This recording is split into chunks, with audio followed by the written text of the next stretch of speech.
Voilà. Bonsoir à tous. Ce soir, je vous propose de continuer sur notre série Connaître Dieu, notre 7e partie. Ceux qui prendront cette vidéo en live ou en replay par la suite, je leur conseillerais de visualiser celle qui précède. Parfois, c'est un peu séparé, mais là, on a vraiment besoin de un peu connaître la première partie, Dieu de l'histoire, et la 6e partie, Dieu se fait construire un temple. Et aussi, Dieu se choisit un peuple, la 5e partie. Parce qu'en fait, parce que le pays promis, c'est pour son peuple. Alors si on n'a pas maîtrisé qui est son peuple, ça va être difficile de comprendre pourquoi il a choisi ce pays-là. Voilà.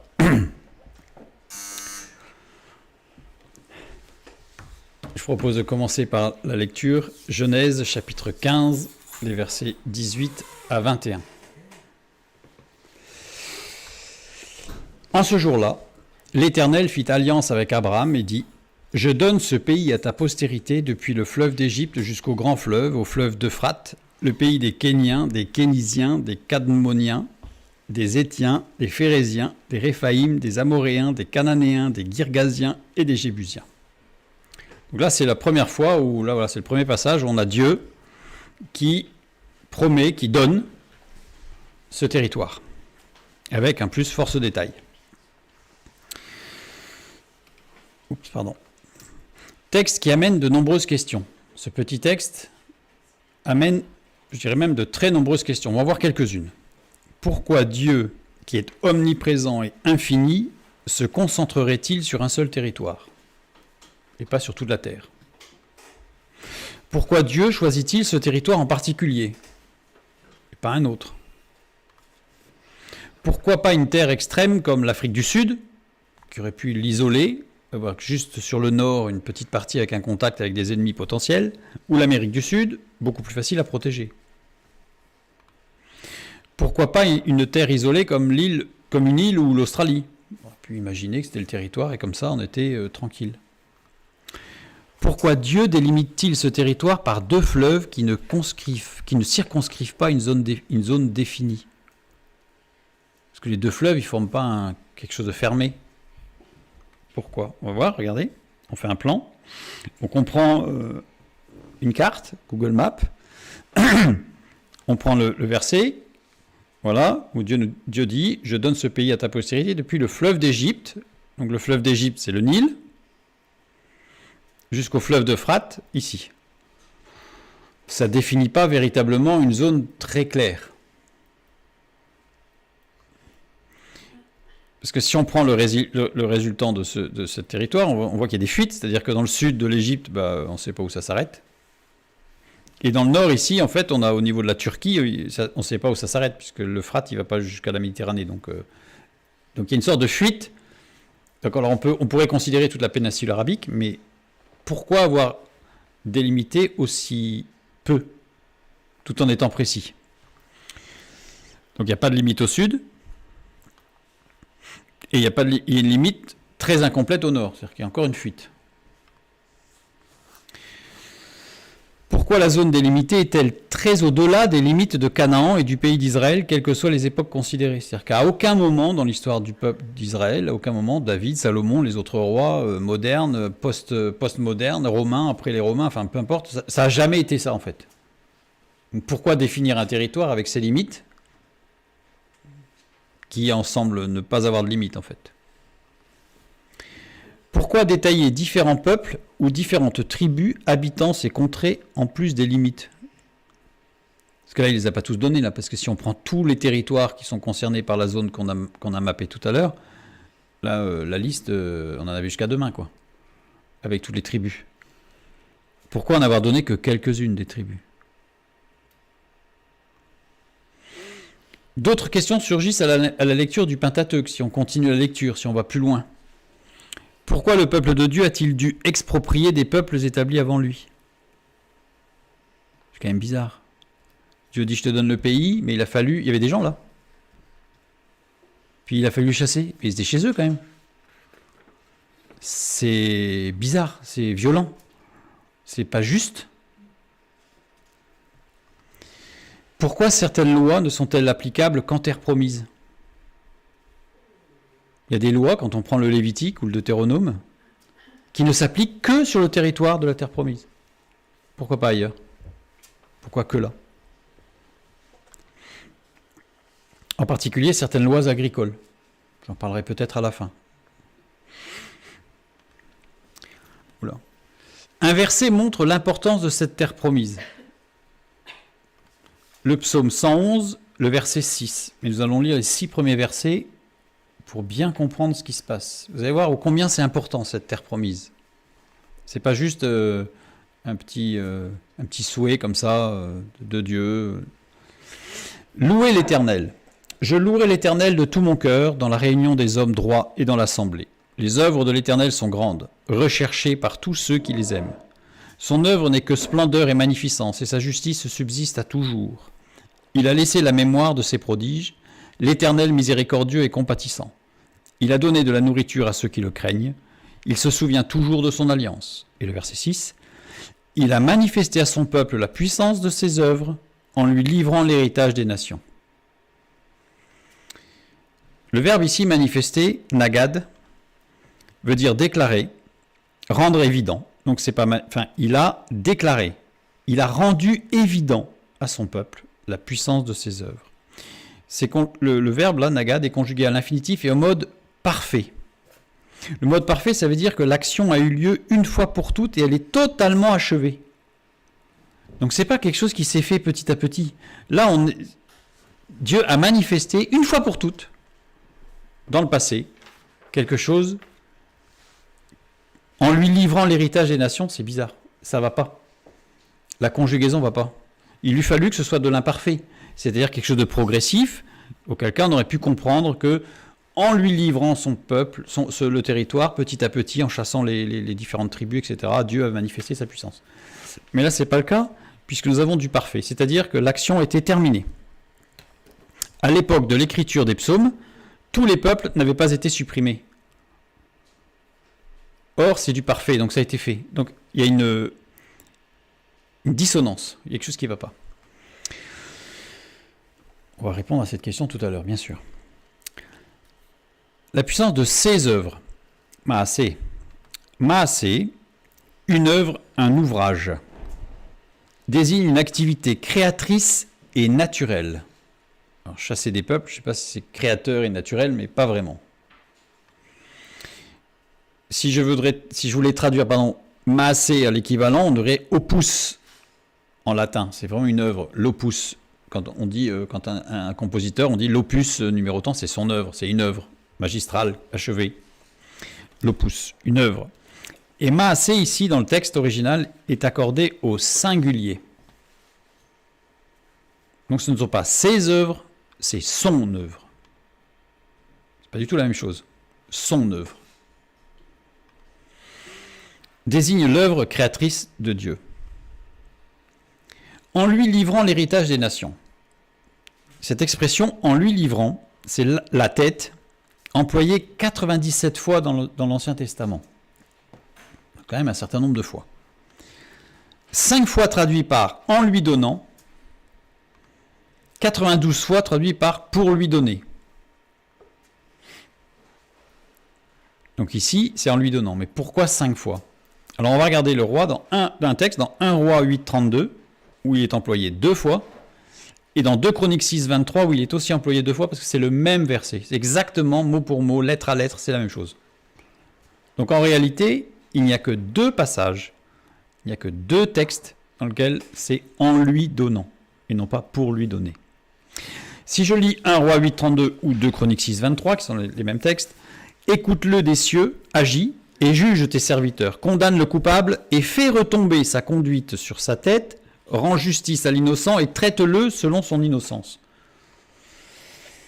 Traduction directement induite par la doctrine de rétribution. C'est-à-dire que la doctrine de rétribution, c'est si on fait quelque chose de pas bien, on a quelque chose de pas bien derrière.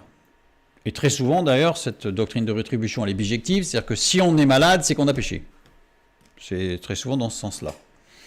Évidemment, en général, ceux qui ont cette doctrine-là en vue sont des gens qui ne sont pas malades.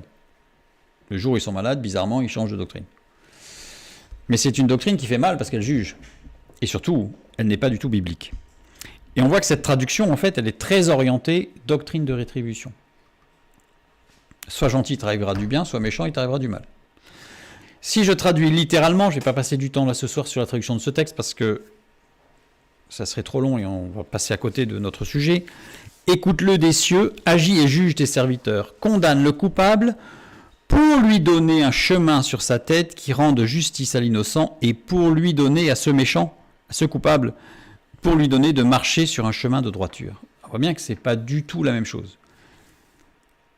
C'est pas du tout la même chose. On n'est pas du tout dans la doctrine de rétribution, mais on est dans la souveraineté de Dieu, qui même dans les chemins les plus tortueux, a un but, amener à la lumière la vérité pour que le coupable reprenne un chemin droit. Bref. Donc toujours est-il qu'on se rend compte que la tête ne veut pas dire en lui donnant, mais pour lui donner. Ça veut dire que dans notre texte au psaume 111 et au verset 6, il faut traduire par pour lui donner l'héritage des nations. Ça veut dire quoi?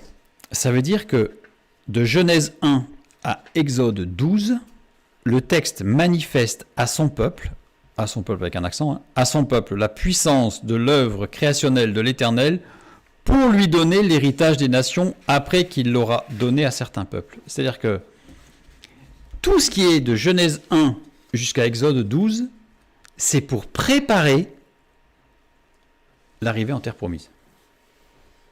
Donc tout ça, ça prépare la terre promise. Donc on voit bien que cette terre promise est quand même très centrale dans le texte biblique. Certains commentateurs, même rabbiniques, comme Rashi, qui est quand même un grand commentateur rabbinique, disent que si on veut à proprement parler, le texte biblique commence à Exode 12. Avant, c'est une introduction à Exode 12 et au pays promis. Donc pour montrer comment c'est considéré en fait. Comment c'est considéré. C'est-à-dire que cette terre promise, elle a une place extrêmement importante. Extrêmement importante. Alors pour comprendre que j'ai bien employé ici le mot de l'Éternel, puisque dans le psaume 111, il s'agit bien de l'Éternel et non pas de Elohim.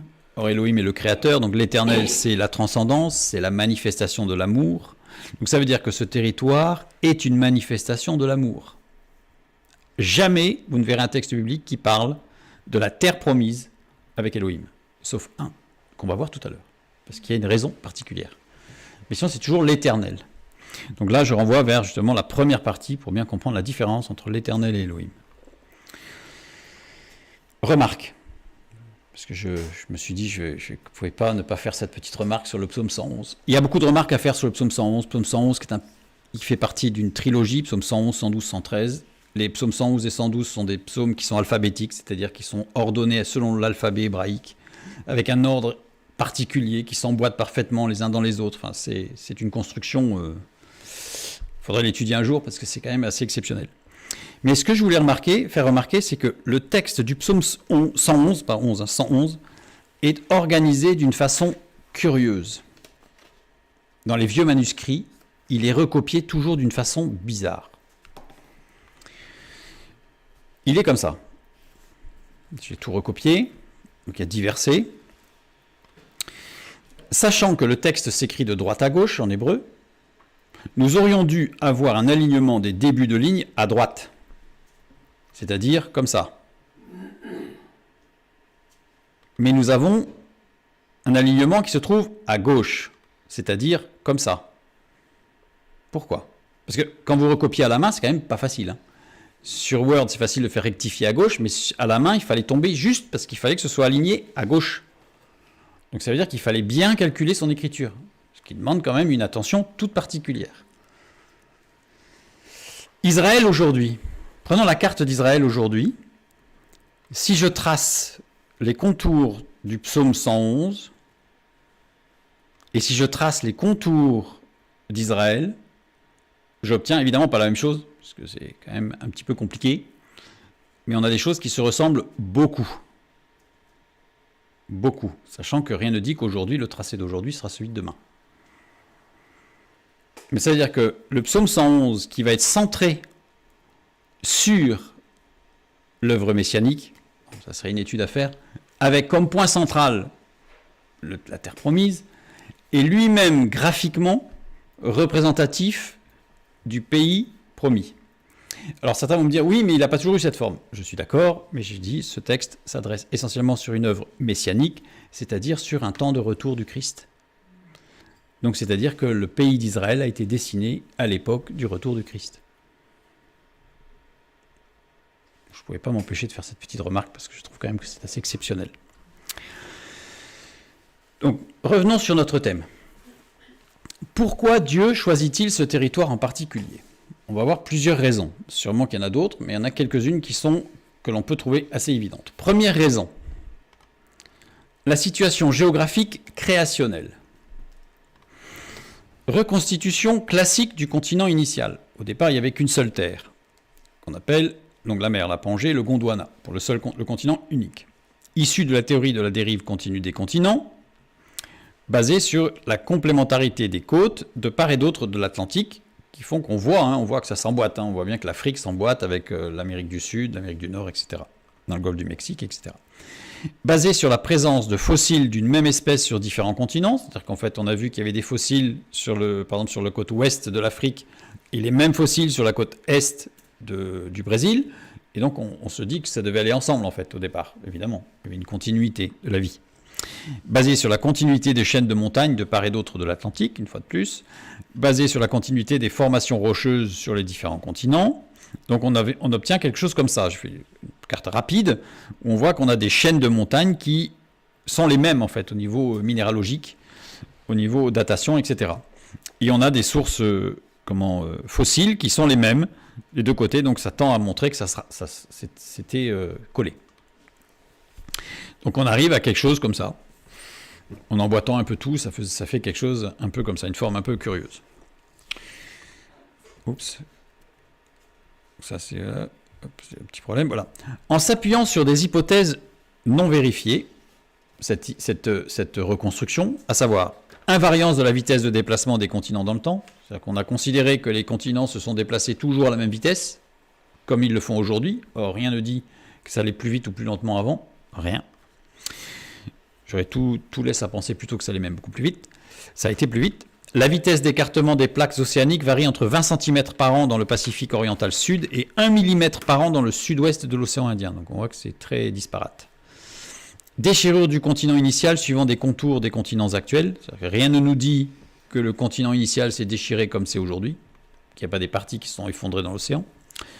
En considérant la forme des plateaux continentaux, on arrive à autre chose. Je vais vite parce que ce n'est pas le sujet, mais pour bien comprendre. La théorie de la reconstruction classique, dite classique, de la dérive des continents, prend tout ce que je viens de dire, pour arriver à la forme qu'on a à l'écran, à peu près.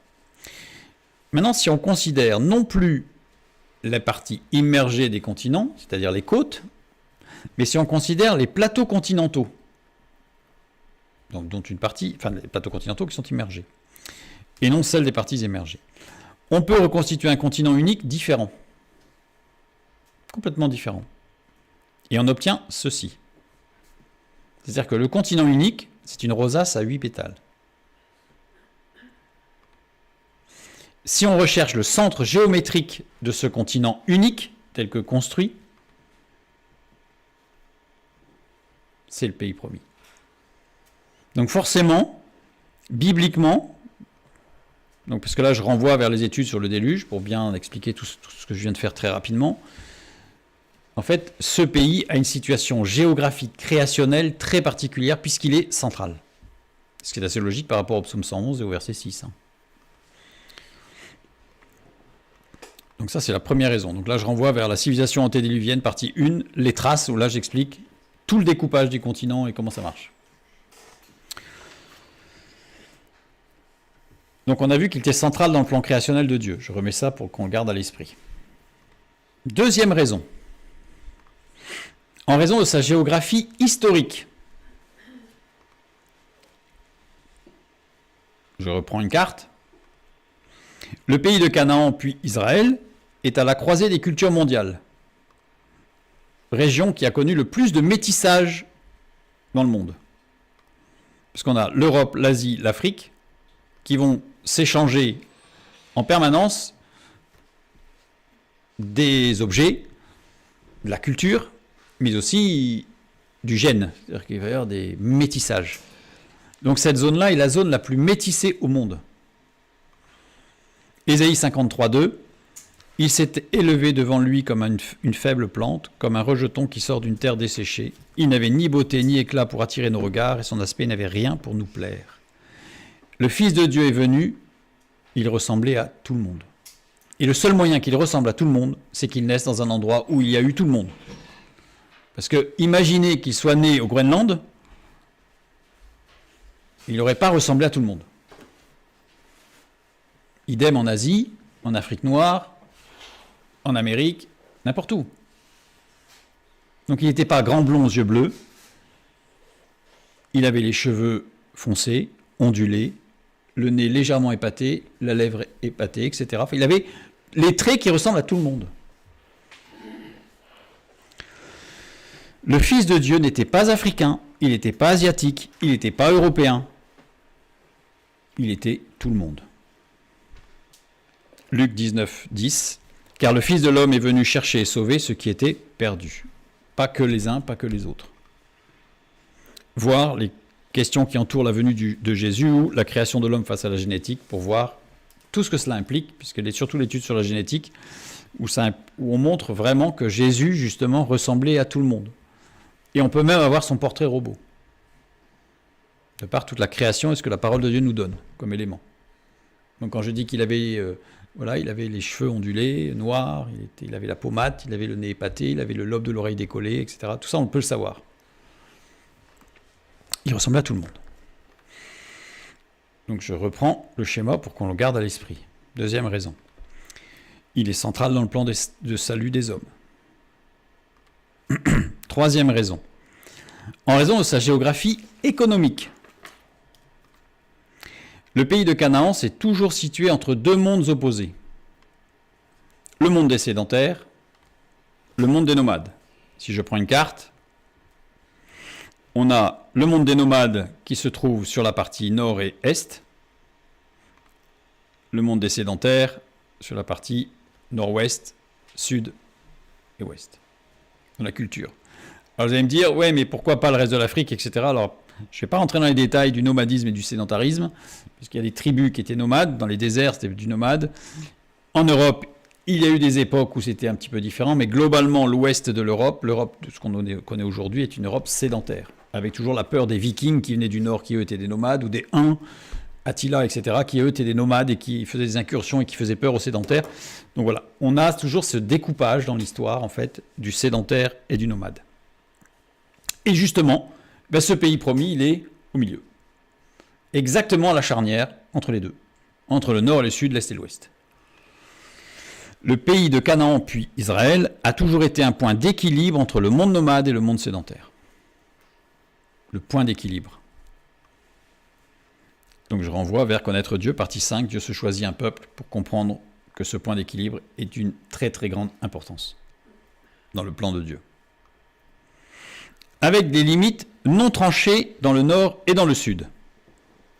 C'est-à-dire que ce sont des limites où justement le sédentarisme et le nomadisme se perdent, deviennent diffus, non tranchés. Maintenant, point suivant. Pourquoi détailler différents peuples et différentes tribus habitant ces contrées en plus des limites? Il y en a très peu par rapport à toute la surface que ça couvre. Parce que même si on prend un tout petit peu d'histoire, d'anthropologie et de la sociologie, même ne serait-ce que de la péninsule arabique, déjà on a dépassé complètement là, le nombre de mots d'une page, en nombre de tribus. Pourquoi avoir cité que celle-là? Surtout que si on regarde bien, bon, je vais pas le faire ce soir, mais si on regarde bien, elles ne sont pas toutes situées dans Canaan. Donc pourquoi? Genèse 15, 19 à 21. Il nous situe le pays des Kéniens, des Kénisiens, des Cadmoniens, des Étiens, des Phérésiens, des Réphaïm, des Amoréens, des Cananéens, des Girgasiens et des Jébusiens. Et en plus, il y a des choses choquantes. Les Cananéens, bah oui, c'est Canaan. Donc c'est vrai que les autres n'étaient pas de Canaan. Mais les Jébusiens, c'est là où il y avait Jérusalem, donc les Jébusiens sont en plein milieu des Cananéens. Donc les Jébusiens sont des Cananéens. Et pourquoi différencier les Cananéens et les Jébusiens? Vous voyez, si on commence à regarder, on se rend compte que... il y a... Alors certains vont dire qu'il y a un problème, mais quand on est sensible au texte biblique, on va se rendre compte qu'il faut regarder de plus près. Quand il y a quelque chose comme ça, vous savez, à chaque fois, c'est comme si Dieu nous mettait un petit détail qui fait que ça arrête le regard. On se dit, ah, il faut aller voir un peu plus près ce qui se passe. C'est ce qu'on va faire. On va aller regarder d'un peu plus près ce qui se passe. On va regarder d'abord les Kéniens. Les Kéniens. Kéni, alors, littéralement les forgerons. Vient de Caïn. Caïn qui veut dire possession. Posséder. Posséder quelque chose. Avoir. Vient de Kouvn. Kouvn qui veut dire immobilisation. Kouvn veut dire chanter un chant funèbre. Se lamenter, pleurer. Mais Caïn vient aussi de Cana, qui veut dire acheter, posséder, créer, prendre, avoir, obtenir. Dieu va délivrer son peuple des Kéniens. Dieu délivre du matérialisme, sédentarisation excessive et de la gloire de l'auto-réussite, self-made, souvent on dit un self-made man, c'est un homme qui s'est fait tout seul, qui amène en réalité immobilisme, pleurs, consternation et souffrance. C'est-à-dire que le Kénien, dans le sens du nom qui lui est donné, signifie tout ça. C'est un peuple qui était sédentaire, qui était très matérialiste, qui était de l'auto-réussite, mais qui était immobile et qui, d'après le sens du mot, était dans les pleurs, la consternation et la souffrance. Et Dieu va délivrer le territoire, ce territoire particulier, de ces gens. Maintenant, on va prendre les Kénisiens. Les Kénisiens, Kénisie, les descendants de Kénaz. Littéralement, Kénisien qui appartient à Ken. Ken, racine primaire, tout ce qui est envahissant, véhément. Romains 7, 19, nous lisons. Car je ne fais pas le bien que je veux et je fais le mal que je ne veux pas. Si là, nous, on n'a pas expérimenté, chacun dans notre corps, dans notre vie, des choses envahissantes qui nous dérangent, notre nature même est envahissante. Kénaz, c'est un chef édomite. On voit ça dans Genèse 36. Il a rejoint Moïse avec le ramassis de gens, Eretz Rav, le ramassis de gens qui suivirent le peuple à la sortie d'Égypte et qui l'amenèrent à adorer le veau d'or. Ça, c'est Kénaz. Dieu délivre des Kénisiens. Dieu délivre de notre nature pécheresse et des loups ravisseurs et de leurs discours attrayants qui, en réalité, nous conduisent loin de la présence de notre Créateur. Vous avez compris qu'en fait, si on va faire toutes les tribus, on n'a pas besoin des autres. On va avoir tous les combats de notre vie. Tous. On continue. Donc on a vu les Kéniens et les Kénisiens. Maintenant, on va voir les Cadmoniens. Cadmonie, peuple de l'Est, vient de Cadmovni, ce qui est ancien. Vient de Kadam, ce qui vient à notre rencontre. Ce qui surprend, qui fait peur. Matthieu 6, 25. Ne vous inquiétez pas pour votre vie de ce que vous mangez, ni votre corps de quoi vous vous vêtir. La vie n'est-elle pas plus que la nourriture, le corps plus que le vêtement? C'est repris, évidemment. Vie ici, c'est psouché, qui veut dire le souffle de vie. Dieu délivre son peuple des remords, l'Est étant la direction de sortie du Jardin d'Éden, et de la peur du futur. Vous avez des gens qui ont des remords qui les empêchent d'avancer. Parce qu'il y a eu des fautes parfois dans leur vie, graves, qui les bloquent. Dieu permet la délivrance. Dieu veut la délivrance et donne la délivrance. Puis il y a des gens qui ont peur de l'avenir. Ce que nous vivons aujourd'hui est très compliqué. Il peut amener à avoir peur. Mais Dieu délivre de la peur de l'avenir parce qu'il a fait des promesses. Et la plus belle de ces promesses, c'est pas il va se passer ci, il va se passer ça. La plus belle des promesses, c'est je suis avec vous tous les jours. Ça suffit déjà. Avec cette promesse-là, on avance. On ne va pas y aller en courant. mais on avance. Cadmoniens. Les Étiens maintenant.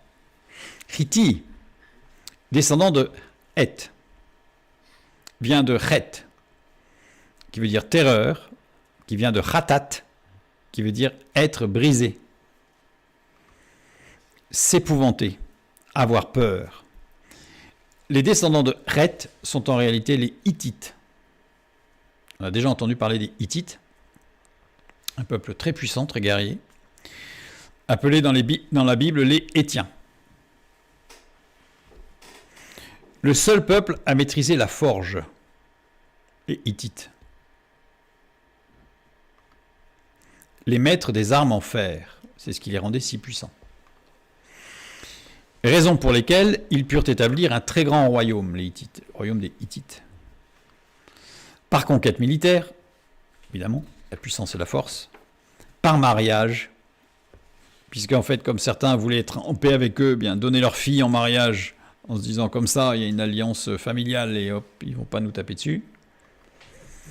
On a un exemple, c'est Ésaü, qui s'est marié avec une Hittite, ou Ramsès II, qui va justement chercher à se marier avec les Hittites, avec une Hittite, pour ne pas risquer de les fâcher.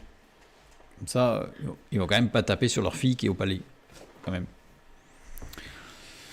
Dieu délivre des puissants qui nous persécutent, de ceux qui poussent à faire de mauvaises alliances et des conséquences des mauvaises alliances conclues par innocence. Je mets par innocence, parce que si on sait ce qu'on fait, on assumera ce qu'on a fait. Mais parfois, on fait des choses sans avoir conscience des implications que ça va avoir, et une fois qu'on s'en rend compte, on se dit « Oui, oui, oui, je ne vais jamais m'en sortir ». Mais Dieu sait, il savait, il sait et il saura, et c'est lui qui conduira et qui délivre des puissants qui nous persécutent par la force, par diverses choses, qui poussent à faire des mauvaises alliances, et des conséquences de ces mauvaises alliances. Conclu. Les Étiens. Maintenant, on continue. On a vu les 4 premiers, on va voir le 5e, les Phérésiens. Pérésie. Appartenant à un village. Littéralement, appartient à un village. Phérésie. Vient de Pérasie, sans muraille, région ouverte. Pas de protection. Vient de Paraz, qui veut dire se décider. Si je regarde la construction de Paraz, les 2 premières lettres, remplacement de l'activité intérieure par l'activité extérieure. C'est ce que ça veut dire. Et le Zaïn indique un but. Le but est de remplacer l'activité intérieure par l'activité extérieure. Ça s'appelle l'activisme. Pérésie, construction emboîtée. C'est-à-dire que si je regarde comment c'est, on voit la racine primaire avec les 2 extrêmes, qui veut dire force physique, et la racine centrale, toute idée d'épuisement, d'annihilation matérielle, désigne le secret des initiés.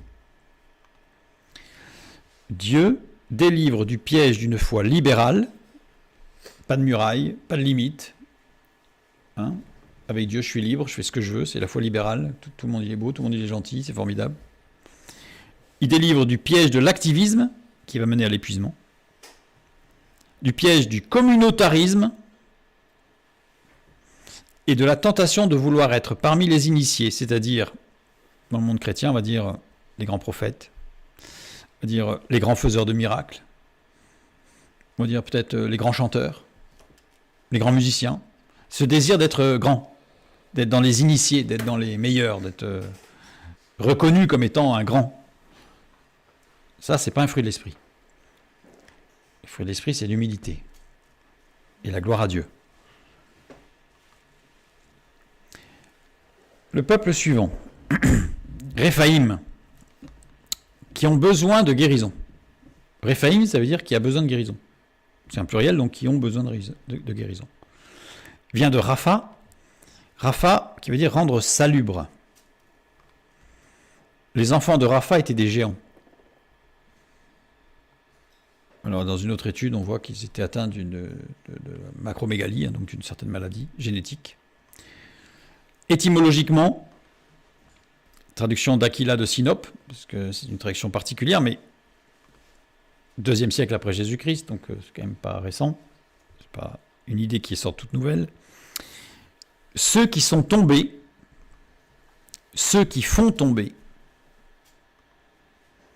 Si je regarde la construction de Réphaïm, les deux premières lettres désignent une médiation de guérison, de rédemption, conduisant vers un mouvement de régénération. Et les trois dernières lettres désignent un objet ou une personne formidable qui sort de sa nature. Dieu délivre du piège des mouvements de guérison, de régénération, de rédemption, conduits par des géants, alors les géants de la foi, les géants du management, les géants de la méditation, les géants de la psychologie chrétienne, les géants de... Enfin oui, alors là, vous pouvez y aller, là. Il y en a plein des géants, il y en a plein. Et il en sort presque toutes les semaines des nouveaux, parce que chacun veut être le géant des géants, donc forcément, ça sort. Eh bien, non. Dieu nous délivre du piège, justement, de ces mouvements de guérison, de régénération, de rédemption, qui ont un leader, qui ont un géant d'eux, quelque chose, un qualificatif qui lui est propre, et qui se dit être celui qui montre l'exemple ou celui qui... Non, le Christ est notre exemple. On n'a pas besoin des géants. Donc Dieu délivre du piège de ces mouvements de guérison, de régénération, de rédemption, conduits par des géants, entre guillemets, qui n'ont qu'une action favorable sur l'organisme et non sur l'être entier. Sachant qu'en réalité, c'est eux qui ont besoin de guérison, car ils sont tombés et ils font tomber ceux qui les suivent. C'est-à-dire que ceux qui se disent être des géants et qui veulent se mettre en avant, en réalité, sans jugement aucun, mais c'est un fait, c'est eux qui ont besoin d'être guéris. Et nous n'avons pas à les suivre, nous avons à prier pour eux. Nous n'avons pas non plus à leur jeter la pierre, mais nous avons à prier pour eux. En tout cas, Dieu délivre son peuple de ces gens-là. De ces gens-là. Et j'insiste sur le fait qu'ils n'ont qu'une action favorable sur l'organisme et non sur l'être entier. C'est-à-dire que ils ont peut-être que parfois, psychologiquement, ça fait du bien. Peut-être que parfois, émotionnellement, ça fait du bien. Peut-être que parfois, physiquement, ils ont donné quand même des astuces pour que ça aille mieux. Mais cette action-là n'est pas une action de l'esprit qui nourrit tout l'être. Donc, c'est-à-dire que c'est un leurre. Ça revient à ce qu'on a vu tout à l'heure, c'est-à-dire l'activisme. C'est-à-dire que c'est ce qui est extérieur qui va primer sur ce qui est intérieur. Plusieurs fois, j'ai entendu « Tu ne te réjouis pas dans le Seigneur parce que tu danses pas. » Je pense que la joie est quelque chose qui doit d'abord être de l'intérieur avant d'être de l'extérieur. Comment juger de quelqu'un qui n'est pas joyeux parce qu'il danse pas? Ouais, quand j'étais plus jeune, j'avais des copains qui dansaient et quand on parlait avec eux, c'était mais vraiment pas dans la joie. On remplace l'extérieur par l'intérieur. L'intérieur par l'extérieur, pardon. Dieu délivre de ce genre de piège. On continue. On a vu les Réphaïm, maintenant on va voir les Amoréens. Et Morii, les diseurs, ceux qui parlent. Mais aussi les montagnards. Alors pourquoi? On va voir tout à l'heure qu'il y a une raison pour laquelle ça veut dire soit diseurs, ceux qui disent des choses, soit les montagnards. Vient de Amar, qui veut dire parler, s'enorgueillir, faire dire ou faire promettre.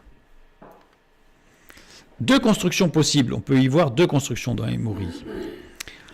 La première, avec une racine Aleph Meim, source intérieure, et Reish Yod, floute la vision. Et une source intérieure qui floute la vision, qui rend la vision floue, pas nette. Donc c'est perte de la vision de Dieu. Et l'autre construction, c'est Meim Reish, le central, impulsion qui envahit, et Aleph Yod, qui veut dire force. Ceux dont la force est dans l'impulsion. Ceux, il leur faut un projet. S'ils n'ont pas de projet, ils n'avancent pas. Il faut qu'ils sentent le truc. Puis quand ils le sentent, tout d'un coup, ça les excite, là, c'est parti. La marche avec Dieu, c'est pas une histoire d'excitation. C'est pas une histoire d'avoir une impulsion émotionnelle, sentimentale, spirituelle. C'est une force qui nous vient de l'esprit et qui fait qu'on marche. Dieu délivre des impulsions émotionnelles, colère, admiration, désir, haine, impulsions positives ou négatives. De ceux dont la force se trouve dans ces impulsions, qui amènent une vision floue de la volonté et du plan de Dieu. Puisqu'à partir du moment où on est sous une impulsion émotionnelle, on n'a plus la visibilité sur ce que Dieu veut, puisqu'en fait on est envahi par notre propre désir et notre propre excitation. Je dis désir ou au contraire rejet. C'est une impulsion négative comme la colère ou la haine. Et positif, si c'est l'admiration, on va aller vers quelque chose parce que c'est admirable. Mais est-ce que c'est le plan de Dieu? Ça, c'est autre chose. Maintenant, les Cananéens, Cananii, les marchands. Les Cananéens, c'est des marchands. Il vient de Canaan, ceux qui trafiquent. Ou terre basse. Il vient de Cana, être humilié, être sous un joug, être dans la confusion. Et si on regarde la construction de Canaani, tout ce qui a trait, les deux premières lettres, tout ce qui a trait à la réalité physique matérielle, Kafnun. Une chose fixée, constituée, naturalisée, stable, fixée. Les deux lettres suivantes, un espace, un air ténébreux, une vapeur obscure. On a l'inverse. Et enfin, le yod, signe de la manifestation potentielle et de l'éternité. Autre construction. Les trois premières lettres, cette fois-ci, être humilié sous un joug dans la confusion. Et les deux dernières lettres, manifestation visible de ce qui est nouveau. Dieu, les Cananéens, ça représente le joug. Dieu délivre du joug, de l'humiliation et de la confusion provenant de ceux qui trafiquent au niveau matériel ou émotionnel et spirituel, autant les sédentaires, rationnels logiques, que les nomades émotionnels affectifs. Et il délivre du piège de la course à la nouveauté. Je ne sais pas si vous avez vu, mais les chrétiens, certains chrétiens, dès que c'est nouveau, c'est formidable. Il y a quelque chose de nouveau qui vient de Norvège. C'est formidable, c'est nouveau, c'est le Saint-Esprit, parce que c'est nouveau. Ça vient d'Afrique, c'est formidable, c'est Saint-Esprit, c'est nouveau. Donc, puis il court partout, en fait, à la recherche du nouveau. Mais Dieu ne change pas. Je dirais presque, rien de nouveau sous le soleil. Ecclésiaste, Dieu ne change pas. Ce qu'il a fait hier, il le fait encore aujourd'hui. Et tout ce qui est nouveau, il faut frotter à la parole de Dieu. Peut-être que ça vient de la parole de Dieu parce que c'était quelque chose qui existait puis qu'on a effacé pendant un certain temps et qu'on a repris. Mais à ce moment-là, c'est pas nouveau. Pour nous, c'est nouveau, mais est-ce que c'est vraiment nouveau? À vérifier. Donc Dieu délivre des Cananéens, c'est-à-dire du joug, de l'humiliation et de la confusion provenant de ceux qui trafiquent, mais qui trafiquent autant au niveau matériel qu'au niveau émotionnel et spirituel, qui jouent avec. Évidemment, quand c'est un trafic au niveau matériel, ça se voit beaucoup plus vite. Quand ils commencent à trafiquer les comptes, ça choque. Mais parfois, il y a des gens qui trafiquent avec l'émotion des gens. Et il y a des gens qui trafiquent avec la spiritualité, l'aspect spirituel chez les gens. Et là, c'est très, très grave. Très, très grave. Autant les sédentaires, ceux qui sont rationnels et logiques, que les nomades, ceux qui sont émotionnels et affectifs. En général, les rationnels et les logiques, ça va plutôt être du trafic matériel, et les émotionnels, ça va plutôt être du trafic émotionnel. Chacun sur son niveau. Et là, j'ai pris le même ordre en fait que moi-même dans ma lecture. C'est-à-dire que je me suis dit, oh, c'est curieux, on a deux tribus, deux peuples qui se suivent. Il y en a un, c'est montagnard, et l'autre, c'est terre basse. Je me suis dit, c'est bizarre quand même. Ça s'oppose. Drôlement. Donc j'ai regardé. Pourquoi. Alors on a du coup montagnard, terre basse, ça s'oppose. Puis 10 heures, ceux qui trafiquent. Bah oui, il y a ceux qui parlent, et vous avez certainement connu des gens qui parlent beaucoup mais qui font rien. Des gens qui parlent beaucoup mais qui font rien. Puis il y a des gens qui agissent beaucoup mais qui parlent pas. Mais donc, vous avez les deux extrêmes là, qui s'opposent là. Et puis parfois, on aimerait bien, quand quelqu'un travaille dans une équipe, il travaille, tu pourrais nous dire ce que tu fais, parce qu'on est quand même dans une équipe, quoi. Ça serait bien que tu nous dises ce que tu fais. Oui, mais vous verrez à la fin. Oui, mais du coup, dans l'équipe, ça ne travaille pas. Ça avance pas. Puis il y a ceux qui parlent beaucoup et qui font rien. Ceux-là, en général, on les repère plus vite. Le relief montagneux a pour particularité de fractionner le peuplement entre vallées difficilement communicantes. Quand vous êtes dans une montagne abrupte, les différentes tribus, les différents villages, en fait, communiquent peu. Parce que c'est difficile d'accès. Il en résulte une multiplicité des groupes ethniques aux us et coutumes spécifiques. C'est-à-dire que chaque petit groupe a sa petite habitude, a son petit rituel, a sa manière de faire, etc. Les isolements géographiques ont été peu propices à l'émergence de civilisations unifiantes. C'est-à-dire qu'évidemment, c'est tellement compliqué. Si vous prenez les peuples, les tribus qui sont dans l'Himalaya, vous avez toutes sortes de tribus qui ont des modes de vie identiques, mais qui ne sont pas les mêmes. Alors que dans les grandes plaines et les vallées donc, ont pour particularité de concentrer le peuplement autour de structures urbaines plus ou moins importantes. C'est-à-dire que dans les grandes vallées, là vous avez des grandes villes, avec tout le monde qui s'agglomère, et puis l'agriculture autour, mais ça forme une sorte de petite société très concentrée. D'ailleurs, c'est bien pour ça que Babel a été mis dans une plaine. C'est pour ça que Babylone est dans une plaine, que Ninive est dans une plaine. La seule grande ville de l'époque qui n'était pas dans une plaine, c'est Jérusalem, qui était sur une montagne. Mais sinon, c'est dans les plaines, les grandes villes bibliques. Il en résulte une multiplicité de groupes aux us et coutumes identiques et standardisés. L'inverse dans les montagnes. C'est-à-dire que toutes les villes ont à peu près le même fonctionnement. Dans toutes les villes, on va avoir des boulangers, dans toutes les villes, on va avoir qui vont travailler sur le même mode et qui vont peut-être même échanger leurs recettes. Ça reste assez logique, structuré. Les concentrations géographiques ont été peu propices à la reconnaissance de l'individualité spécifique. D'ailleurs, même nos noms de famille. Nous, on est par exemple issus, on est latin, donc on est issus quand même de régions qui sont dans les basses terres, on n'est pas au niveau de l'Himalaya, dans les grandes montagnes. Et nos noms, souvent, il y a beaucoup de noms, c'est des métiers. C'était pas Jean, fils de un tel, c'était le boulanger. Le boulanger, s'il part et qu'il y en a un autre qui arrive, ça sera le boulanger.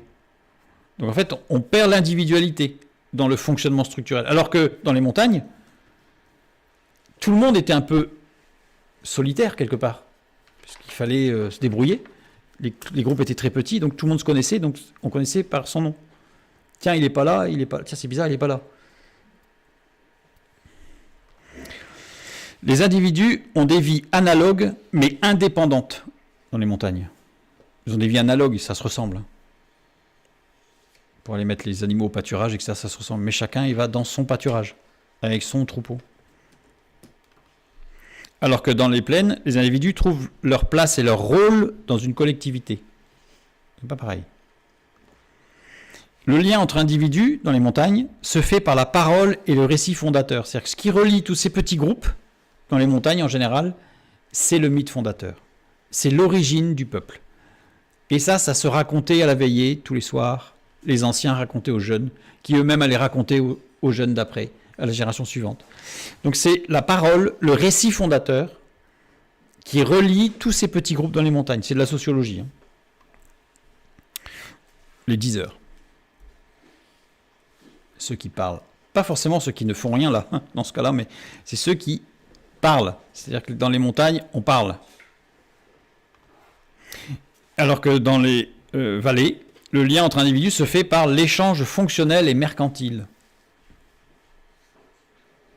C'est-à-dire que chacun a son rôle, il remplit son rôle, à la limite il reçoit un peu d'argent pour son rôle, c'est logique, mais c'est ça qui fait que les gens sont reliés. C'est du business. C'est de l'horizontalité. Ça marche parce que c'est du troc. Je te donne, tu me donnes, ça marche. Voilà. Alors que dans les montagnes, ça ne marche pas comme ça. Il y a aussi une raison de survie. Tout le monde se connaît. Et si quelqu'un a un problème, il n'y a pas d'interchangeabilité. Beaucoup plus qu'en ville, que dans les plaines. Donc c'est ceux qui trafiquent, mais pas dans le sens négatif. Pas forcément dans le sens négatif, parce que c'est fonctionnel. Mais voilà, il y a ceux qui disent, ceux dont le lien est la parole, et ceux dont le lien est la fonction. Dieu délivre du piège de l'individualisme et du communautarisme qui amène à l'égocentrisme. Montagne. Dieu délivre du piège de l'allocentrisme et de l'abnégationnisme qui amène la dépendance affective ou sociale. L'abnégationnisme, ça veut dire c'est les autres qui me font vivre.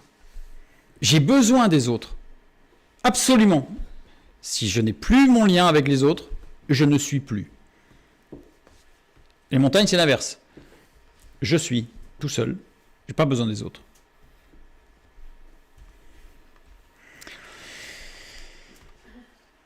On va voir les deux derniers.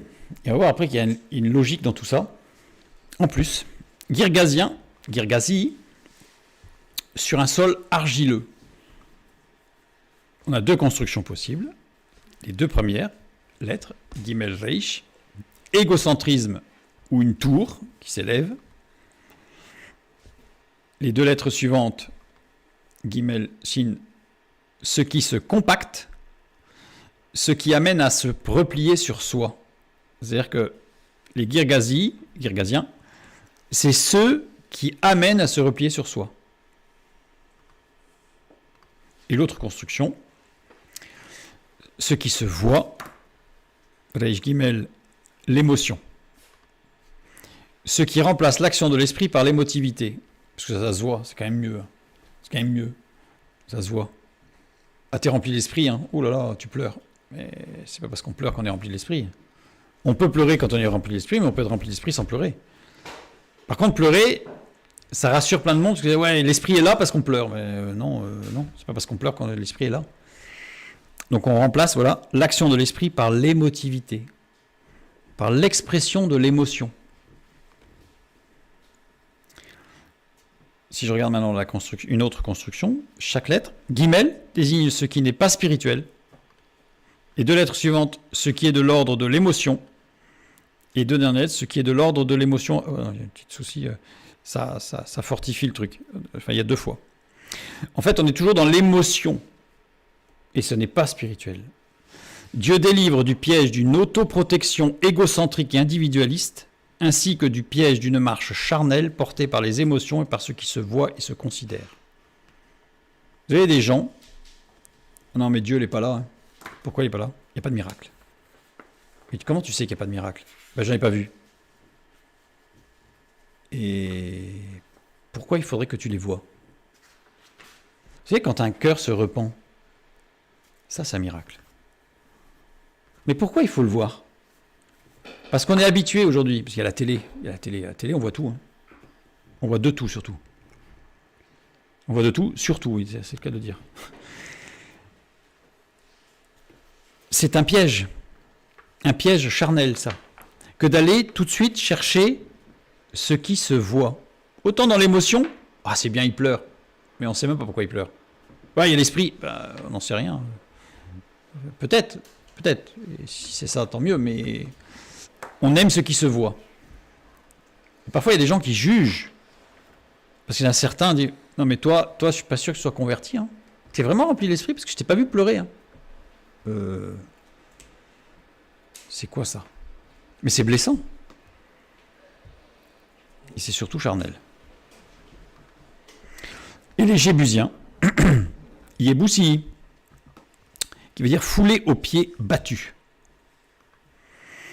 Les deux premières lettres, cri, vocifération, hurlement. Alors quand on dit vocifération, on a l'impression que c'est très négatif, hein, mais pas forcément dans le sens hébraïque de la racine. C'est un cri très très fort, une vocifération, mais qui ça peut être de joie, de peur ou d'intimidation. Oui, il y a vraiment quelqu'un qui pousse sur la voix, mais soit pour intimider, soit pour faire peur, soit pour de joie. Ou qui veut faire la joie. Bruit que l'on fait en parlant à l'oreille, insinuation, suggestion. Alors on a deux racines qui se cumulent, qui sont opposées. Dans un cas, on a quelqu'un qui hurle, et la racine qui suit, c'est « je chuchote à l'oreille ». C'est surprenant, non? Comme non. Les Jébusiens, ils sont surprenants, les Jébusiens. Ils sont capables de passer de la vocifération au chuchotement. Exercice de chant très difficile à faire. Et la dernière lettre, symbole de toute puissance manifestée, le yod, dépeint une durée matérielle si utilisée en tant que voyelle, le yod, et dépeint l'éternité s'il est utilisé en tant que consonne.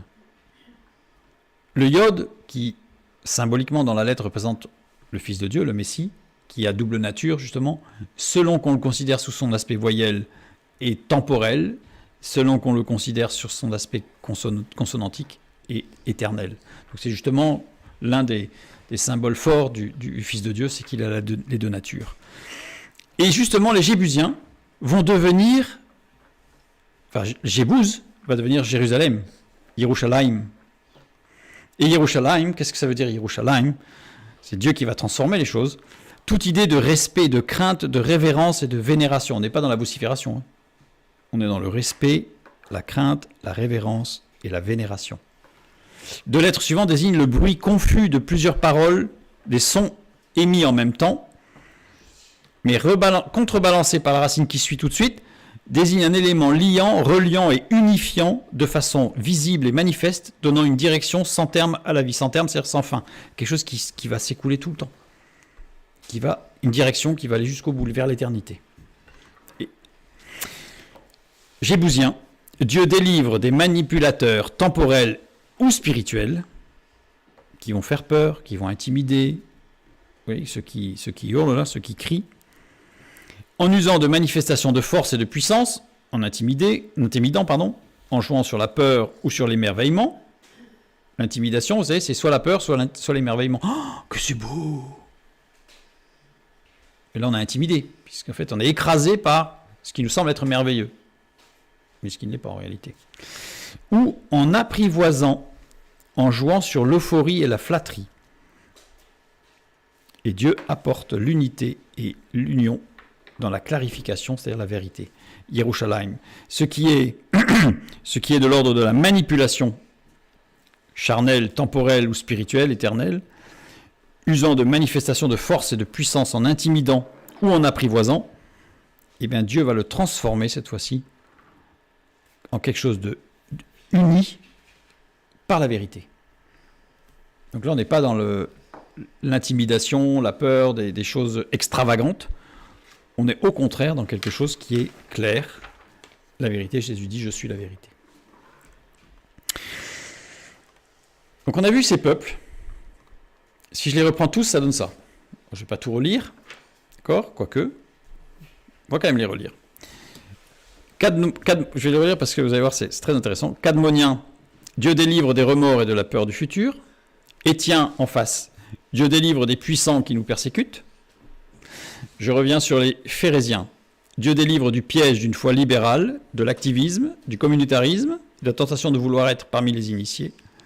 Les Réphaïm, Dieu délivre du piège des mouvements de guérison, de régénération, de rédemption conduits par des géants. On l'a vu tout à l'heure. Puis les Amoréens, Dieu délivre des impulsions émotionnelles de ceux dont la force se trouve dans ces impulsions qui amènent une vision floue de la volonté de Dieu et du plan de Dieu. Ensuite, les Cananéens, Dieu délivre du joug de l'humiliation et de la confusion provenant de ceux qui trafiquent au niveau matériel ou émotionnel ou spirituel. Les Girgasiens, Dieu délivre du piège d'une autoprotection égocentrique et individualiste ainsi que du piège d'une marche charnelle portée par les émotions. Et enfin les Jébusiens, Dieu délivre des manipulateurs temporels ou spirituels usant de manifestations de force et de puissance en intimidant ou en apprivoisant. Et là, on se rend compte qu'on a une construction où 1 sur 2 concerne une action intérieure et 1 sur 2 concerne une action extérieure. C'est-à-dire que la construction est très précise dans le texte biblique. Ils ne sont pas mis dans n'importe quel ordre. C'est juste 1 sur 2. Et quand on regarde de très près, ils sont opposés, 2 à 2. Donc il y a une symétrie. Exactement comme la construction des 10 commandements. On a une double symétrie. On a une symétrie axiale et centrale en mathématiques. Donc on a une alternance d'un peuple sur 2 décrivant des actions intérieures puis des actions extérieures. C'est-à-dire qu'on a à chaque fois l'expression d'extrême. L'extrême d'un côté, l'extrême de l'autre. L'extrême d'un côté, l'extrême de l'autre. Dieu délivre de l'extrême d'un côté et de l'extrême de l'autre côté. Dieu délivre de l'extrême émotionnel et Dieu délivre de l'extrême spirituel. Dieu délivre de l'extrême de la joie et Dieu délivre de l'extrême de la tristesse. Dieu délivre des extrêmes. Dieu conduit dans un espace, le pays promis, d'équilibre cohérent entre l'estime de soi et l'estime de l'autre, entre le respect de soi et le respect des autres. C'est pas tout l'un, c'est pas tout l'autre. C'est toute la difficulté de l'équilibre. C'est tout ce que l'apôtre Paul va essayer d'expliquer aux Romains dans l'Épître aux Romains, aux Corinthiens. C'est l'équilibre. Je puis tout par celui qui me fortifie. Je peux tout faire, je suis libre en Christ, mais je ne ferai pas quelque chose qui va blesser mon frère. C'est-à-dire que je suis libre, mais je ne fais pas de cette liberté un extrême. Tout est équilibre. Canaan est un pays qui va devenir Israël, le pays d'Israël est un pays qui est central dans l'équilibre. Il est l'équilibre créationnel, il est l'équilibre historique, il est l'équilibre économique. Et tous les peuples que Dieu va chasser sont des peuples d'extrême. Et l'objectif, c'est que l'hébreu, l'enfant de Dieu, soit dans l'équilibre. Il a les pieds sur terre, la tête au ciel. Mais il a les pieds bien sur terre. Et il a la tête bien au ciel. C'est l'équilibre. L'équilibre entre le sédentaire et le nomade. L'équilibre entre celui qui bouge et celui qui est fixé sur terre. Nous avons des pieds sur terre, nous sommes terrestres. Et nous avons une action à faire sur terre. Nous savons que notre demeure est céleste. C'est l'équilibre. En fait, dans Genèse chapitre 15, les versets 19 à 21, enfin je dirais 18 à 21, dans la promesse faite à Abraham, on a toute la promesse du plan de Dieu d'équilibre, et d'équilibrage, parce que c'est lui qui délivre, d'équilibrage du plan de Dieu. C'est fort intéressant, parce que là on ne le fera pas ce soir, mais si on regarde les peuples que Josué a chassés et ceux qu'il n'a pas chassés, vous savez, il y a des peuples, on voit dans le texte, et il ne les a pas chassés. Il aurait dû, mais il n'a pas chassé. David, pareil, David il a chassé plein de monde, puis il y en a quelques-uns, il n'a pas chassé. Ben, quand on regarde ceux qu'il n'a pas chassés, ben, on retrouve exactement ce qui a causé sa chute. Et si on va plus loin, ceux qui n'ont pas été chassés par David représentent exactement le piège des églises d'aujourd'hui. Exactement. C'est extraordinaire quand même. Mais il en a chassé d'autres. Parfois des peuples inutiles. C'est comme dirait l'apôtre Paul, battre l'air. Mais les vrais ennemis n'étaient pas là. Considérons maintenant les fêtes de l'Éternel. Rapidement, très très rapidement, pour bien montrer justement cet équilibre demandé et géré par Dieu. Nous avons les fêtes de pèlerinage, qui sont les fêtes de Pâques, les fêtes des semaines, les fêtes des tentes. Donc on a Pessah, Shavuot, Sukkot. Ça sont des fêtes qui sont prévues une fois que le peuple s'est établi dans le pays promis. À Pessah, les Hébreux devaient apporter au temple un agneau sans défaut pour l'offrir à Dieu en souvenir de la délivrance du pays d'Égypte. Shavuot, les Hébreux devaient apporter en offrande au temple les premiers fruits de la récolte et également 2 miches de pain pétries avec de la farine nouvelle, une nouvelle farine. Sukkot, les Hébreux et les habitants du pays doivent demeurer dans leurs tentes en souvenir des tentes dans lesquelles les enfants d'Israël ont résidé lors de leur sortie du pays d'Égypte. Une fois sédentarisé, c'est-à-dire qu'une fois que le peuple est établi dans son pays, donc il est sédentaire, les Hébreux doivent conserver un rituel amenant chacun à intégrer du nomadisme dans sa vie. Le souvenir, c'est vous êtes sorti d'Égypte. L'Égypte, c'est l'archétype du sédentaire. Il vit près du Nil, il cultive son champ, le Nil monte, la crue, il décrue, il cultive, il est toujours sur place. C'est le sédentaire. Babylone, c'est le nomade. Évidemment, dans tout le secteur de Babylone, il n'y avait rien. Forcément, il fallait chercher plus loin. Donc c'est nomade. Donc, souviens-toi, tu étais sédentaire, Dieu t'a fait sortir et tu es devenu nomade. Et maintenant que tu es établi dans le pays promis, tu dois être un sédentaire nomade. C'est-à-dire que tu dois être l'équilibre des deux. Je ne t'ai pas amené là pour que tu sois sédentaire. Ça y est, je suis arrivé. Je suis d'une grande maturité spirituelle. Hein. J'ai accepté Jésus dans ma vie, donc je suis d'une grande maturité spirituelle maintenant. Donc ça y est, tout est accompli. C'est bon, je m'assois. Non. Oui, tu as acquis, tu es rentré dans le royaume de Dieu. C'est bien. Mais maintenant, il faut aller plus loin. Et donc, les fêtes de l'Éternel, en réalité, sont toujours un souvenir.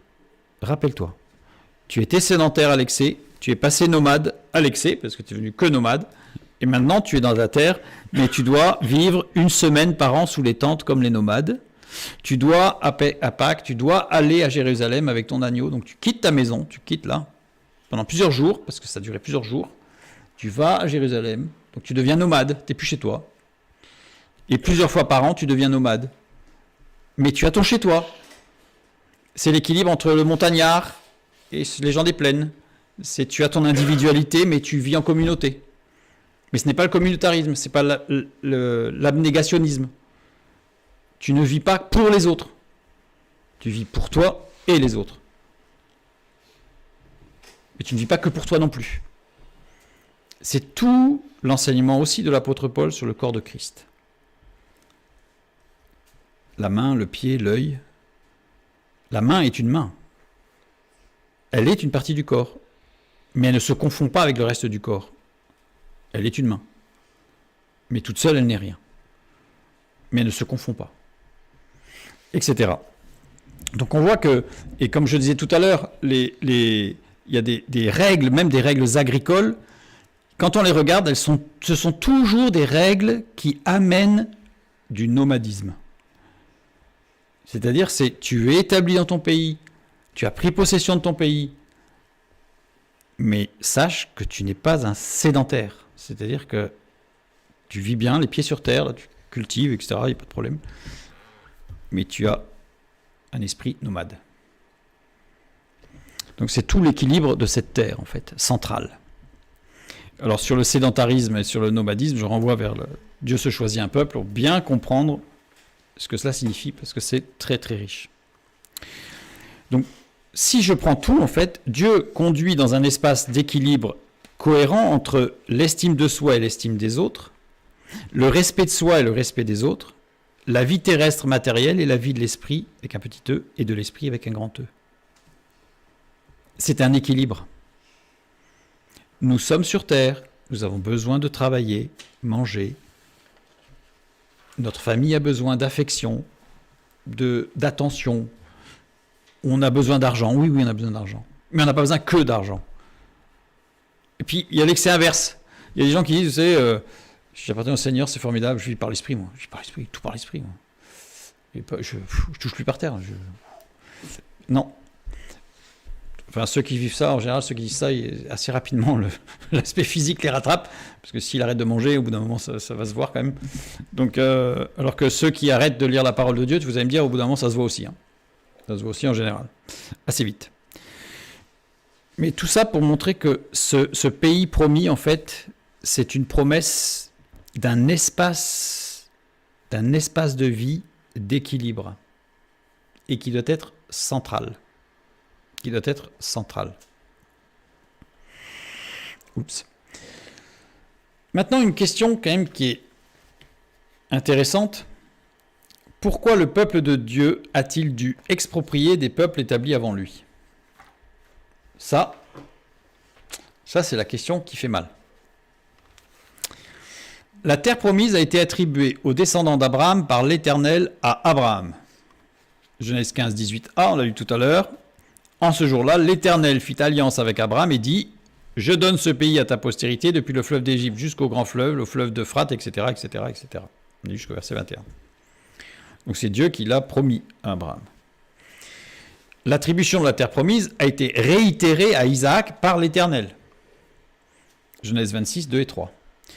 L'Éternel lui apparut à Isaac et dit « Ne descends pas en Égypte, demeure dans le pays que je te dirai, séjourne dans ce pays-ci, je serai avec toi, et je te bénirai, car je donnerai toutes ces contrées à toi et à ta postérité, et je tiendrai le serment que j'ai fait à Abraham, ton père. » L'attribution de la terre promise a été réitérée à Jacob par Elohim. Et là, ça change. Il va dire, oui, c'est la même chose. Non, ça change. Vous allez voir pourquoi. Genèse 35, 11 et 12. Dieu dit, je suis le Dieu tout-puissant. Sois fécond et multiplie, une nation et une multitude de nations naîtront de toi, et des rois sortiront de tes reins. Je te donnerai le pays que j'ai donné à Abraham et à Isaac, et je donnerai ce pays à ta postérité après toi. on voit que pour Abraham et Isaac, c'est l'Éternel qui donne la promesse, donc la transcendance, l'amour. Pour Jacob, c'est Elohim. Je renvoie vers la première partie pour comprendre la différence entre Elohim et Yahvé, l'Éternel. L'Éternel, quand Dieu manifeste son amour et sa miséricorde. Elohim, quand Dieu manifeste sa justice et sa rectitude quant aux lois et aux règles légales. C'est les maths, quoi. C'est de la physique, c'est de la comptabilité, c'est carré, quoi. L'Éternel, c'est rond. Rond, c'est beaucoup plus doux. C'est la douceur. Et c'est l'unité parfaite entre l'Éternel Dieu, qui se manifeste d'ailleurs toujours dans l'Écriture par l'Éternel Dieu. D'ailleurs, toujours par l'Éternel. Parfois, chez certains chrétiens, on a l'impression que c'est plutôt Elohim l'Éternel qui parle. Mais normalement, c'est l'Éternel Dieu, l'Éternel Elohim. C'est en Égypte que Jacob reçut, avec un T, un acte notarié faisant de lui le propriétaire de Canaan, région qui avait été conquise par les Égyptiens quelques années auparavant. C'est-à-dire que l'archéologie montre, parce qu'on a retrouvé les documents, que Jacob, en Égypte, a reçu du Pharaon un acte notarié qui stipule que le pays de Canaan appartient à Jacob et à ses descendants. On l'a retrouvé, cet acte notarié, il était toujours fait en double, et on a retrouvé les deux. Un dans la bibliothèque d'archives des actes notariés de l'Égypte de l'époque, et un à Jérusalem, dans les souterrains, sous le temps d'Ézéchias, c'est-à-dire qu'Ézéchias l'avait en sa possession. Donc ça veut dire qu'il s'agit bien, là, cette fois-ci, d'un acte notarié, comme quoi ce territoire appartenait à Jacob. Tout le détail de ce que je viens de dire se trouve dans Que s'est-il passé à Jéricho, première partie, pourquoi cette bataille? Et là, tout ça, c'est expliqué, les dates, les lieux, etc. Ce n'est pas le sujet de ce soir. Mais ce qui est intéressant, c'est que Jacob, c'est Elohim, c'est-à-dire Dieu qui se manifeste sous les lois, sous la loi. Eh bien, c'est Elohim qui va donner à Jacob l'acte notarié. On ne peut plus rigoureux au niveau de la loi. C'est légal. Et donc, c'est Elohim qui a parlé à Jacob en disant « c'est moi qui vais te donner ça ». Dieu, par amour, dans sa miséricorde, dans sa grâce, a donné à Abraham et à Isaac le pays promis, et à Jacob, il va lui donner un acte notarié. Donc c'est pour ça que c'est Elohim qui parle, la rigueur. Et c'était rigoureux. Pendant que les enfants d'Israël étaient en Égypte, avec cet acte notarié, parce que le Canaan, à cette époque-là, appartenait à l'Égypte, c'était une province égyptienne qui appartenait au Pharaon, et le Pharaon l'a donné à Jacob. Eh bien, pendant que les enfants d'Israël étaient en Égypte, les Hyksos ont envahi la terre de Canaan, et quand Josué s'est présenté à la frontière de Canaan, la région avait été presque entièrement vidée de ses habitants par les Égyptiens qui, durant leur reconquête de ces terres, avaient utilisé la technique de la terre brûlée pour ne pas avoir de retour des Hyksos. Ça veut dire que quand Josué est arrivé, ces peuples-là avaient été décimés. C'est-à-dire que Josué, c'est pas lui qui a chassé les peuples. Ça avait été fait avant. Ça avait été fait avant. Donc là, je renvoie vers pourquoi l'archéologie montre une autre histoire de l'entrée en Canaan, où là, j'explique tous les détails des périodes, des Hyksos, comment ça a été, chaque petite tribu a été détruite, etc. Tout ça, c'est expliqué. Donc ça, c'est l'archéologie qui nous le montre. C'est après que la parole de Dieu parle d'héritage. C'est après ce passage, regardez bien dans les textes bibliques, c'est après ce passage de Josué, quand il arrive et qu'il, ça y est, il a l'acte notarié, la terre est à lui, il n'y a personne dessus, puisque, vous allez me dire, il a attaqué Jéricho. Mais si on prend le Deutéronome, Dieu avait dit, vous irez directement sur le mont Ébal, et là vous construirez un, et là on sait que le mont Ébal et toute la région aux alentours, il n'y avait personne, ça avait été rasé, il n'y avait rien. Donc il se serait installé là, il n'aurait pas eu une seule bataille. Sauf que Josué s'est dit, allez, il était sous l'effet d'une impulsion émotionnelle, de joie, il était content, hein, mais il a attaqué Jéricho. Dieu, dans sa grâce, l'a accompagné, parce qu'il ne l'a pas laissé se faire détruire. Mais il s'est pris une grosse claque avec Haï. On aime bien, oui, mais Haï, c'est parce qu'il y avait le péché d'Acan. Oui, mais tout ça, c'est Dieu qui gère, en fait, pour montrer que non, ce n'était pas le projet. Et l'archéologie vient justement montrer, éclairer d'une façon extraordinaire tout ça. Donc c'est après que Josué arrive que Dieu parle d'héritage. Or, quand vous avez un héritage, pourquoi vous pouvez dire que vous avez un héritage? Parce que vous avez un acte notarié qui vous permet de dire « j'ai hérité, c'est à moi ». Et donc là, à partir de là, Dieu va parler d'héritage parce que Jacob avait l'acte notarié. Et c'est l'une des raisons pour laquelle il va dire, en plus du fait qu'il voulait retourner en terre promise, que Jacob, Joseph, va dire « tu renverras, tu vas m'enterrer là-bas, mais Joseph, mes os iront là-bas ». Pays de Canaan. Parce que c'est notre famille, c'est l'acte notarié, on l'a, il est à nous, c'est à nous. Deutéronome 21-23, tu ne souilleras point le pays que l'Éternel ton Dieu te donne pour héritage. Parce qu'ils avaient l'acte notarié. Et ça rejoint ce qu'on a dit ce qu'on lit dans Exode 33, verset 2, quand Dieu parle, il dit « J'enverrai devant toi un ange et je chasserai qui? Les Cananéens, les Amoréens, les Hétiens, les Phérésiens, les Éviens et les Jébusiens. » Alors évidemment, si on regarde, si on compte, il n'y a pas le compte. Il en manque quelques-uns. Parce que justement, quand Dieu agit, on a aussi notre part à faire. Et le reste, c'est des choses intérieures que Josué et le peuple de Dieu avaient à agir au niveau de la volonté pour dire « je résiste, j'acte ». Évidemment, il y a une part des choses, Dieu fait sa part, nous devons faire la nôtre. C'est pour ça qu'ici, Dieu n'emploie pas « j'enverrai mon ange devant tous ». Il manquait quelques-uns, évidemment. Le mot ange ici, c'est malak. Malak qui veut dire un messager, pas forcément angélique. C'est-à-dire que ça a été christianisé ce terme, parce qu'en fait, en hébreu, un messager, un malak, n'est pas un ange, n'est pas systématiquement un ange. Ça peut, puisque l'ange est aussi un messager. Mais si j'envoie un message à mon voisin via quelqu'un, cette personne est un malak, parce qu'elle est un messager.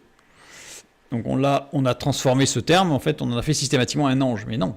Donc j'enverrai devant toi un messager, et je chasserai, etc. Malak a donné le nom de Melacha, ce qu'on a vu tout à l'heure, c'est-à-dire un ouvrage, une œuvre, un messager. Christ est un messager du Père, évidemment.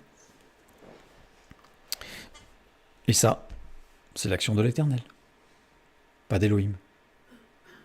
Le fait d'envoyer un messager avec l'œuvre, qui fait une œuvre, ben c'est l'œuvre du Père, c'est l'œuvre d'amour, l'Éternel. C'est pour ça que Jésus est un messager, parce qu'il est envoyé du Père.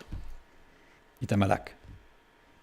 Et nous, Dieu nous appelle à être des témoins, des messagers de l'amour de Dieu, c'est-à-dire des malaks, pour sa gloire.